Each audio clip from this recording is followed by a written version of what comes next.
Have we got what? Well, I just feel like growing the team. I think hiring my first hire was massive. So there's 3 of us who work in the business full time, 3 of us on sort of payroll and salaried roles. So the fact that I've created jobs for people It's massive. was huge and is huge, and I feel incredibly proud of that. And then all of the writers and illustrators I've worked with, but the writers that have gone on to do extraordinary things.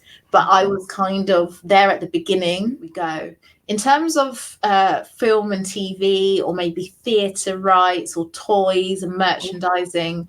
What you're really hoping is going to happen is that a production company or streamer will come along and say, we read your book, we loved it, can we please option the film and TV rights and the merchandising rights for your book? And an option is an option to turn it into a film or a TV series, right? So it's not a commission, it's not a green light, it's an option.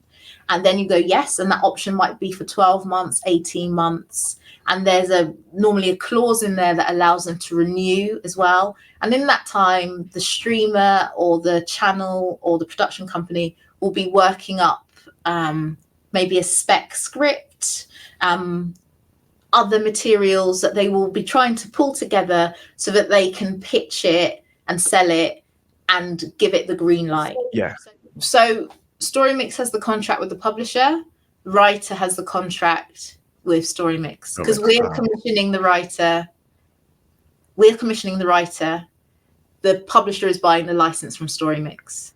Okay.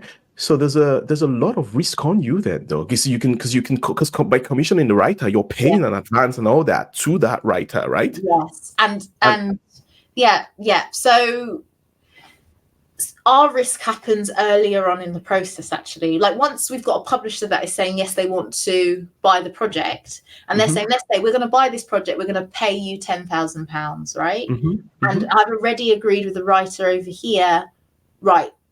Whatever we get offered by the publisher, it's going to be a 50-50 split. Like this, if it's a sort of YA middle grade novel, it's 50-50 split. So they've offered us 10, we keep 5, you get 5. That's how it is. So the license is Storymix, but it's a profit share. Interesting though. I mean, because just thinking about it, I mean, because I'm thinking your job is also to sort of look out for trends, because you talked about, finding certain gaps in the market and then writing, how do you, besides just, looking out for trends, do you have like focus groups? Do you have regular meetings with, I don't know, publishers or... Yeah, because I would imagine that you're constantly having conversations to know what's going on, what they're asking for, or do they just come to you and say, "Hey, Jasmine, we're searching for X, Y, and Z." How does that work? I wish they would do that second one more, but that doesn't happen. That doesn't happen so much. It really doesn't. I really want that. I would love that. I would love someone to say, "We want a series about magic kittens." Storymix, can you please do us a story about magic kittens? But why is that not happening though? I don't know. Well, I think definitely selling Aziza. Selling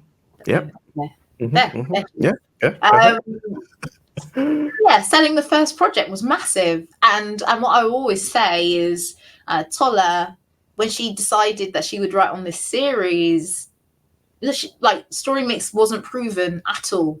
So she was risking her time, right? And I think I paid like such a small advance because I was just starting out and was really skint. So she didn't even do it for the money, right? But I remember having a conversation and her saying, I just really believe in what you're doing. So let's just give it a go. So for me, selling that first project, and we sold that first project, the more than one publisher was interested.